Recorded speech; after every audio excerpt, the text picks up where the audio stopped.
بڑی خوشی ملتی ہے جب آدھی رات کو آنکھ کھلے اور پتہ چلے کہ ابھی تو اور بھی سونا ہے۔ ایک پارک میں میاں بیوی سیر کر رہے تھے۔ پاس سے ایک سردار گزرا اور بولا، جناب کل والی زیادہ خوبصورت تھی۔ اب وہ آدمی خالی پیٹ 2 دن سے سردار کو ڈھونڈ رہا ہے۔ تاریخی ڈرامے دیکھ کر یہ بات سمجھ میں آ گئی ہے کہ ایک خوبصورت لڑکی کو دیکھ کر ماشاءاللہ بولنا بھی ہماری تاریخ کا حصہ ہے۔ لڑکیاں توجہ فرمائیں، جب بھائی آرام سے نرم لہجے میں پیاری سی بہن کہہ کر پکارے تو ہوشیار ہو جائیں، آپ کی جمع پونجی ادھار کے نام پہ ضبط ہونے والی ہے۔ پاکستان کے 3 سب سے بڑے اور خطرناک ڈائیلاگ۔ مجھے کیوں نکالا؟ میں نہیں بتاؤں گا، آپ نے سب سے پہلے گھبرانا نہیں ہے۔ آپ کو ایک بات بولوں، جن کے موبائل میں پب جی اور ٹک ٹاک نہیں ہے، ان سب لوگوں کو میرا سلام۔ ایک ہاتھ میں لپسٹک، دوسرے ہاتھ میں موبائل، ایک کان میں پریشر کوکر کی سیٹی اور دوسرا فیس بک کی نوٹیفیکیشن پر نظر، ایک آنکھ ٹی وی پر اور دوسری گھر والوں پر۔ کون کہتا ہے کہ لڑکیوں کی زندگی آسان ہوتی ہے؟ بیوی، کیا تم میرے لیے ببر شیر کو مار؟ شوہر بولا، جان تم کچھ زیادہ ہی مانگ رہی ہو، کچھ اور مانگو۔ بیوی، اچھا تو پھر اپنے واٹس ایپ میسیجز دکھا دیں۔ شوہر، ارے جان بولو، کون سے جنگل کا شیر چاہیے تمہیں؟ پاکستانی قوم زیادہ گرمی اور زیادہ سردی میں کام نہیں کر سکتی، اور جب موسم خوشگوار ہو تو ان کا ویسے ہی کام کرنے کو دل نہیں کرتا۔ رشتہ داروں کی باتوں پہ زیادہ پریشان نہ ہوا کرے، رشتہ دار اچھے تو ارطغرل کو بھی نہیں ملے، ہم تو پھر عام سے لوگ ہیں۔ اگر کوئی آپ کو دیکھ کر دروازہ بند کر لیتا ہے تو یاد رکھو، کنڈی دونوں طرف ہوتی ہے، تم بھی باہر سے لگا کر بھاگ جایا کرو۔ بیالوجی کے ٹیچر نے بچے کو ایک پرندے کی ٹانگ دکھائی اور پوچھا، یہ کس پرندے کی ہے؟ بچہ، نہیں پتا۔ ٹیچر، تم فیل ہو، اپنا نام بتاؤ۔ بچہ، میریاں لتاں ویخ تے دس دے کی نام ہے میرا۔ بیوی، شادی کے شروع کے دنوں میں جب میں کھانا پکا کر لاتی تھی، آپ زیادہ مجھے کھلاتے تھے اور خود کم کھاتے تھے، لیکن اب ایسا کیوں نہیں؟ کیا اب مجھ سے وہ محبت نہیں رہی آپ کو؟ شوہر، یہ بات نہیں، دراصل اب تمہیں کھانا پکانا آ گیا ہے۔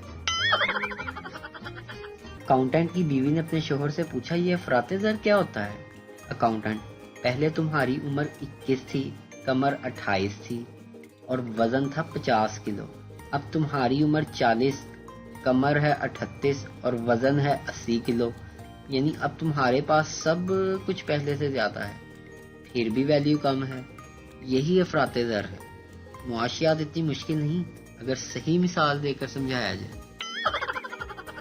یہ پاؤں کی انگلیوں میں کبھی کبھی ایسی میٹھی خارش ہوتی ہے کہ بندہ سارے ضروری کام چھوڑ کر یہی کھیل کھیلنا شروع کر دیتا ہے۔ بہترین انسان وہ ہے جس کی آپ ویڈیو دیکھ رہے ہیں، سب کو مت بتانا، بندہ نظروں میں آ جاتا ہے۔ شادی کے بعد بھی اگر لڑکے کا پیٹ باہر نہ نکلے تو سمجھ جائیں لڑکا شادی سے خوش نہیں۔ لڑکیوں کے پاس سموسہ خریدنے کے پیسے نہیں ہوتے اور کندھے پر پرس ایسے لٹکایا ہوتا ہے جیسے ابھی ابھی بینک لوٹ کر آئی ہوں۔ بابا جی کہتے ہیں کہ بندے کو تھوڑا مزاحیہ ہونا چاہیے، کیونکہ سیریس تو آئی سی یو کے مریض بھی ہوتے ہیں۔ اس نے کہا، آنکھیں بند کر کے دیکھو کیا نظر آیا؟ میں نے کہا تم، حالانکہ کچھ نظر نہیں آ رہا تھا، لیکن فلموں میں تو ایسے ہی بولتے ہیں۔ ایک آدمی زخمی حالت میں پولیس اسٹیشن پہنچا۔ حوالدار نے پوچھا، کیا ہوا؟ آدمی، بیوی نے پٹائی کی ہے۔ حوالدار، وہ کیوں؟ آدمی، اس کی ممی اور پاپا ہمارے گھر پر آئے تو اس نے مجھ سے کہا کہ باہر سے ان کے لیے کچھ لے کے آؤ، میں جا کے رکشہ لے آیا۔ ماسک لگانے کے بعد کبھی کبھی ایسی فیلنگ بھی آتی ہے جیسے میں کوئی چھوٹا موٹا ڈاکٹر ہوں۔ ایک شخص جب رات کو دیر سے گھر آتا، اس کی ماں اس کو پاس بلا کر کہتی، بیٹا مجھے سوئی میں دھاگا تو ڈال دو۔ آخرکار ایک دن اس نے اپنی ماں سے پوچھ ہی لیا کہ امی یہ آدھی رات کیا سیتی ہیں کہ جب بھی میں گھر آتا ہوں آپ مجھ سے سوئی میں دھاگا ڈلواتی ہیں۔ ماں شفقت سے بولی بیٹا میں تے چیک کر دی ہاں ادھرے تو نشہ کر کے تو نہیں آیا۔ تاریخ گواہ ہے بچے جب بھی نانی کے گھر سے ہو کر آتے ہیں دادی اماں کو کمزور ہی نظر آتے ہیں۔ ہم پاکستانی جتنے بھی امیر ہو جائیں پھر بھی شیمپو کی بوتل میں آخر میں پانی ملانا اور چھوٹے صابن کو بڑے صابن پر چپکانا کبھی نہیں چھوڑیں گے۔ ایک شخص ماہر نفسیات کے پاس گیا اور کہا کہ وہ شدید احساس کمتری کا شکار ہے اور اسے اپنا آپ گھٹیا لگتا ہے۔ ماہر نفسیات نے 2 گھنٹے تک اس کے خیالات اور نظریات پر کھل کے بات چیت کی اور مسلسل نوٹس لیتا رہا۔ گفتگو ختم کرتے ہوئے ماہر نفسیات نے اس کے کندھے کو تھپتھپاتے ہوئے کہا بات یہ ہے بھائی تمہیں کوئی احساس کمتری نہیں ہے بلکہ تم ہو ہی گھٹیا انسان۔ نوکری ڈھونڈنے والوں کو جلد ہی سمجھ آ جاتی ہے کہ یونیورسٹی والے ڈگری کو پائپ کی طرح گول کر کے کیوں دیتے ہیں۔ مجھے تمہارے بغیر سانس نہیں آتی، I love you میری ناک۔ بچی دادی آپ کیا ٹی وی میں کام کرتی ہیں؟ دادی حیرانگی سے نہیں تو مگر تم نے ایسا کیوں کہا؟ بچی وہ امی کہہ رہی تھی کہ آگئی بڑھیا اب یہاں روز نیا ڈرامہ کرے گی۔ بیوی سنتے ہو جی؟ شوہر کیا ہے؟ بیوی پڑوس والوں کی بیٹی نے ریاضی میں 99% نمبر لے کر آئی ہے۔ شوہر بولا تو پھر 1 نمبر کہاں گیا؟ بیوی وہ اپنا بیٹا لے کر آیا ہے۔ میریج دا گیریج میں خوش آمدید۔ رشتے کے لیے 1 دبائیں، منگنی کے لیے 2 دبائیں، شادی کے لیے 3 دبائیں اور اپنی پسند کی شادی کے لیے امی کے پاؤں دبائیں اور دوسری شادی کرنے کے لیے پہلی بیوی کا گلا دبائیں۔ میریج دا گیریج میں کال کرنے کا شکریہ۔